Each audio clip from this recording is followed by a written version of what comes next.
It's your girl, Denise Brady, and I just finished watching these episodes, and can y'all believe we had 6 couples, y'all? 6 couples make it to the altar, but did they all say I do? And what happened, the implications of the families? We're going to have to get into all of from a therapist perspective right about now. If you are new here, subscribe, join the family, join the community. I love talking about mental health, relationships, reality TV. Hit that notification bell because you don't want to miss a thing.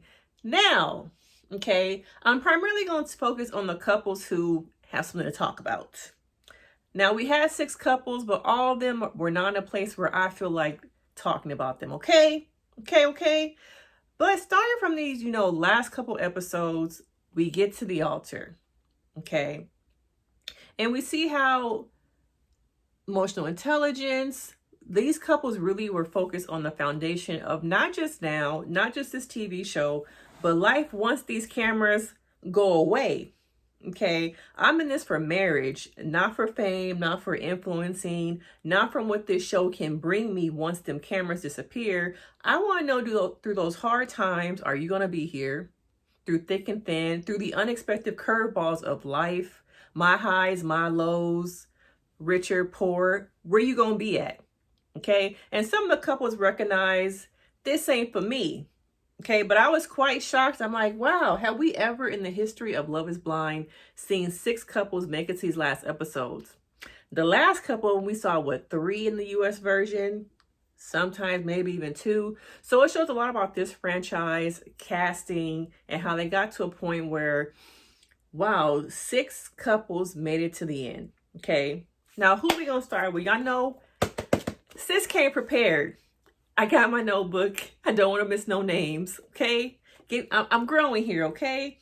So we're going to start with Bobby and Jasmine, okay? Now, can you marry somebody who mama don't like you? And answer me that in the chat. Can you marry someone whose mother does not like you, does not agree with your lifestyle? Not only that, she's controlling. Is it misery loves company? Okay. Is there times where mothers can't see their daughters be happy because they are not happy? Yes. And I talk a lot about mother-daughter relationships. And in this situation with the mom, even the night before, okay, your daughter's getting married. You know that this is a pivotal moment for her. Yet she's still having negative comments, beliefs about Bobby. It came down to what Bobby looks like on paper. And some parents, some women, some men have this list of criteria that they want their partner to look like, be like. But behind that, when you're in that hospital bed and the doctor is saying you have a life-altering health issue, you might lose a leg, you can't have a baby, all that stuff on paper, is it really going to matter?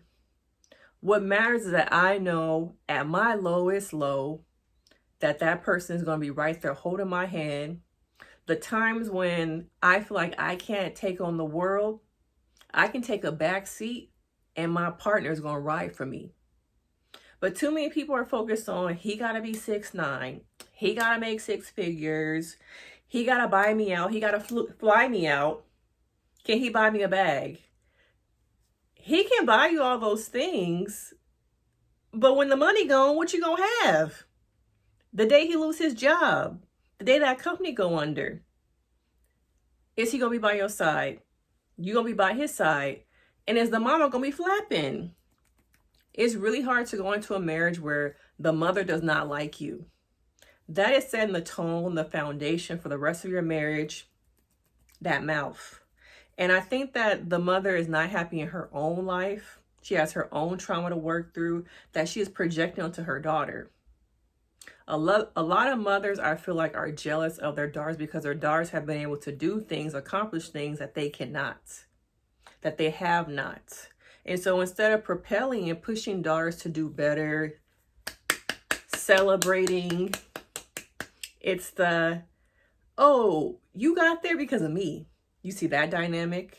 You see the, are you sure? Is he really the right one? Because my friend over here got this son. He an engineer. He not working at the grocery store like this man that you in love with.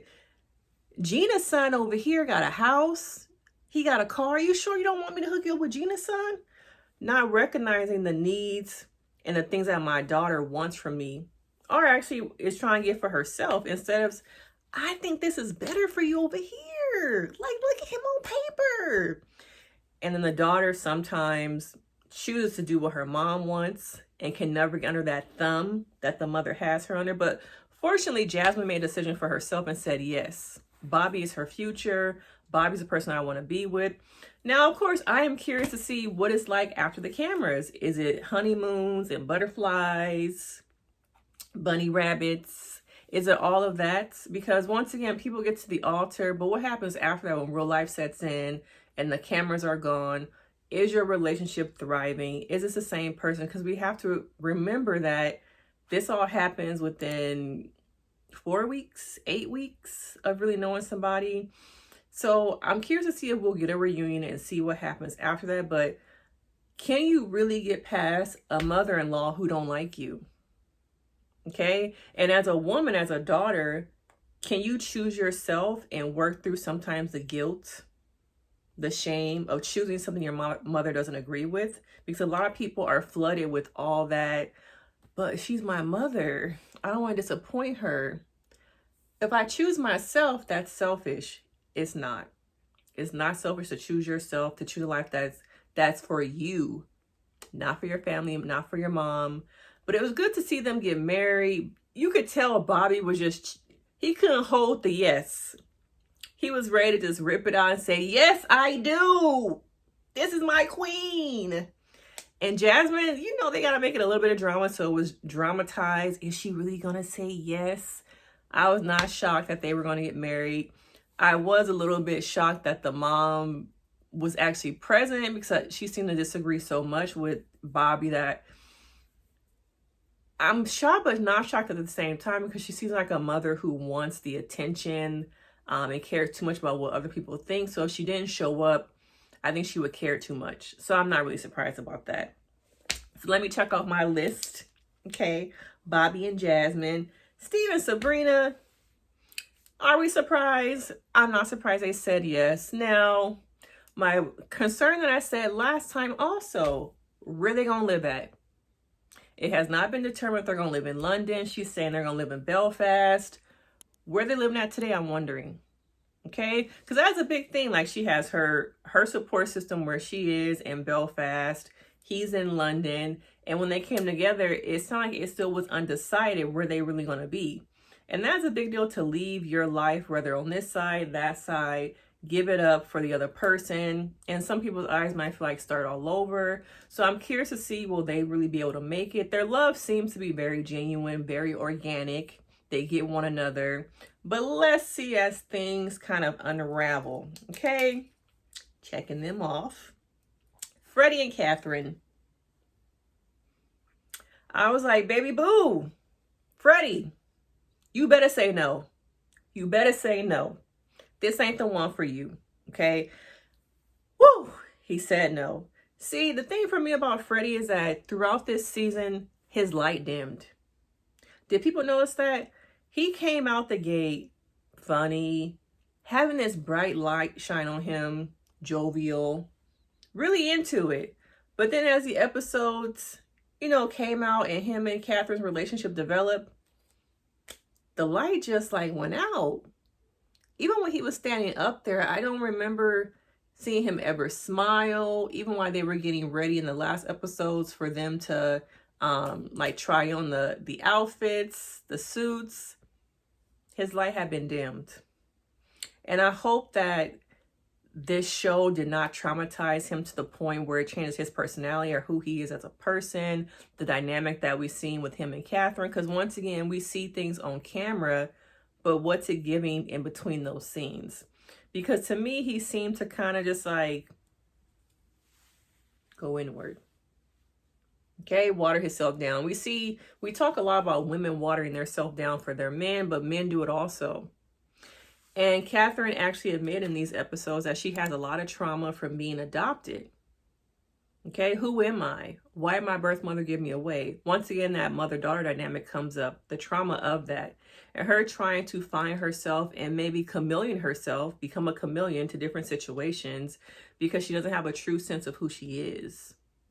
Okay, and this is not the first relationship that's probably happened in. I think Catherine has a lot of growing, a lot of healing to do, a lot of soul searching about who she is. And I wonder about, one thing that came to my mind, I was watching, imagine living in the UK and that you gave up your daughter for adoption and now your daughter's on this show. And maybe you've been wondering about where she is. And someone's like, ma'am, a friend, Susie, have you been watching, Love is Blind UK? That Catherine girl, she kind of look like you. Okay. That was where my mind would imagine, like, you see somebody on TV who look like you, and you know that 20 something years ago, 30 something years ago, you gave away a baby. My mind would start to like, she's 30 something. I gave up a baby. She kind of looked like me. I'll get to the Googles. But that's just me. That's where my mind went. My little because y'all know I love detective stuff, suspense. But I was wondering, okay, can this show allow her and her mom to reconnect? If either one of them want that, I'm not too sure. But Catherine has a lot of work to do. It showed a lot about Freddie as a person, that once he said no, he went to her family. He went and sat with her mom. He went and sat with Catherine because he didn't want to hurt her, but he had to choose himself. It was important for him to recognize, I need to choose me. What is best for me? And so that's what he did. It shows a character in him, who he is as a person. He is genuine. It's just this girl did not see that in him, unfortunately. But I'm glad he said no, because it wasn't right for him. And it wasn't right for his family or his business. This was not the girl for him. Speaking of choosing yourself, let's get into Demi and Ollie. Let me check on my list. Let's get into Demi and Ollie. Now, Demi is someone who is working through self-esteem, confidence, loving who she is. I think a lot of people can relate to that. Trying to show up for yourself in a world that tells you, we don't like you. You're too big, you're too curvy. All the advertising, all the media is more about skinny is in, fat phobia, not saying she's fat, but all the stuff about, if you don't look a certain way, then the society says, like, you need to get smaller. Here's some Ozempic. Here's some Ozempic. See your favorite reality star? They took Ozempic. Look at their face. Okay? Here's some Ozempic. Here's some plastic surgery. Oh, your favorite, music artist, she on her third BBL. So we're living in a society that shows you and tells you being a certain size is not okay.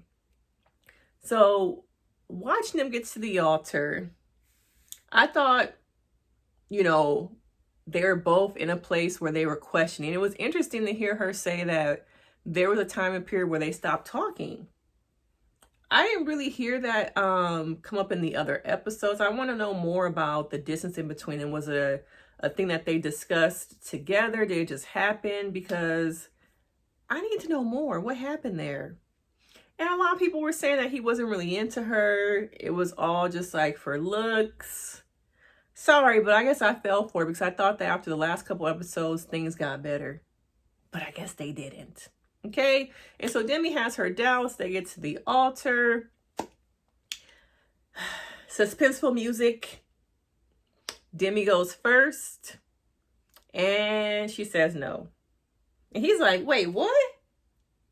Why? That was the first time I've ever seen a guy on these franchises of the US versus like this version, when a guy is actually like, why? Now we see normally the guy says no and the girl runs off, but to have her stand up there and choose herself, she chose Demi.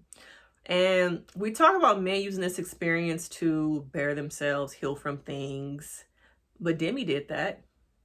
She used the experiment to recognize what she really wants, what she really needs, what she desires. And what she found was, this ain't it, bruh. Maybe this is something that we can work on and become stronger, closer, develop a better relationship. but marriage today is not in the cards. And she looked amazing. Kudos to makeup and hair, because in the US version, the hair don't be hair and the makeup don't be making. Okay?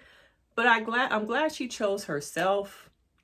And can you really have a relationship once you say no at the altar on this type of show? I don't really think so, but the UK is something different. Okay, so I'm wondering, even though she said no at the altar, are they still going to try and make things work? Only time will tell. I haven't seen anything about a reunion, but it shows you how just as much as men use this experience to better themselves, heal, women do the same thing. And is it a double standard that we are more negative towards men doing that when women do the same thing? Let me know in the comments. Okay. Now, Ollie has his own work to do. Do I think he was genuine, or do I think it hurt his ego that she said no? I'm still conflicted about, was he genuine or was it the ego? When she says that they didn't talk and there was distance in between their relationship once they got back home, the no from her and his responses make me think that it was the ego. No, me? You said no to me? But we don't know much about what the distance was about. Was it in her head? Was it a couple days? Was it a couple hours? Did they really just cease communication and then just showed up at the wedding? I want to know more. I feel like there were things left out that don't really explain her thought process. But then looking at the context clues of the other, episodes, the up and downs, was he really into her? I'm not quite sure. Once again, it's editing, so a lot of things we did not see.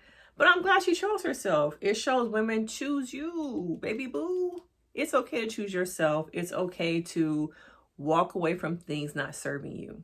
Too many times we stay in relationships that are not serving us because the lifestyle, what people think, I don't want to start all over, this is comfortable. It's okay to walk away. You will find better in yourself and you will find better in another person. But at the end of the day, you got to love yourself. Nobody can love you more than you can love yourself. Okay? Banaya and Nicole. Are we really shocked? I'm not shocked. I'm still curious about Nicole's picker. I think she's kind of a pick-me. She has a lot of work to do on herself. The lifestyles. He's a nomad. She has a 9-to-5. I don't see it working. She also seems a little aloof about things at times that I'm like, girl, where's the situational awareness? Okay?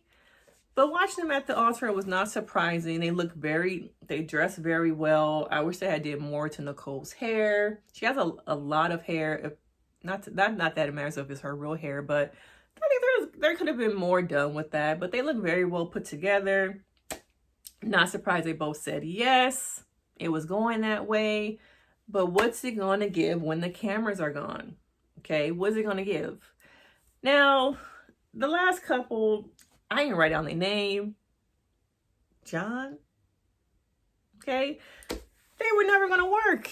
He had doubts ever since he found she did makeup for a living. When she said she wanted to stay at home and be with the kids for a couple years. When he saw the other girl in person at the bar, all the signs were there that he was not really invested. He was questioning it too much about, the lifestyle difference. I think they had a big religious difference. He was a little bit judgmental just because she's a makeup artist. What does that say about her? Once again, on paper, what does it look like versus what's it giving? Okay. A lot of times people are in this casting, I think people were focused, the outside parents, people in the experiment, focus on what is on paper versus what the person's really going to give you at the end of the day. The man of your dreams can be bagging groceries at Bonds. The woman of your dreams can be a teacher. And you might be somebody working, in C-suite in Google. Okay? But you focus too much on the optics. She work at Sephora, and I make 8 figures working at Google. What people gonna think about that? He bagging groceries, driving a Honda. I'm on my 5th Tesla, and I'm about to buy another car. Okay, what is it gonna look like that he driving that raggedy Honda, and I got like 3 Teslas in the driveway. Who cares? Long as the person loves you, long as they provide for you, to me, that is really what matters. On paper, the paper you can put in the shredder, but the emotion and feelings, the things that are not tangible, you can't just shred. So focus on more than just the optics. Okay, and I think this season we saw a lot of focus on more than just the optics. Of course, you're going to have people in between who did focus on those things. But looking at the couples who did get married, Steve and Sabrina, Jasmine and Bobby, and Banaya and Nicole, we got what, 3 out of 6? Ain't bad. Okay. Now looking at these 3 couples, I feel like they all focused on more than just what was on paper. Emotional intelligence, really focusing on the love that they have for one another. Feel like this person is my best friend. None of them focused so much on what was on paper. Okay. But these are just my thoughts. Do you think we're going to get a recap reunion? Haven't heard nothing about it. Where is it at? Okay, I'm going to need that. Okay. But let me know your thoughts. These are just my recap on these last episodes. Some people think they were boring. It was a little bit of fluff. I'm not going to cap. We didn't need 2 hours, 2.5 hours. Y'all could have wrapped it up in like an hour and a half. Okay. But make sure you like and you subscribe. What a busy week. There's a lot of shows. So stay tuned for more recaps throughout the week. But thank you for stopping by. Make sure you hit that like, that subscribe. Leave me, a super chat down below. Buy me a drink. Maybe before work, a coffee, or a little bit of a cocktail after. But I thank you guys, and I will see you next time.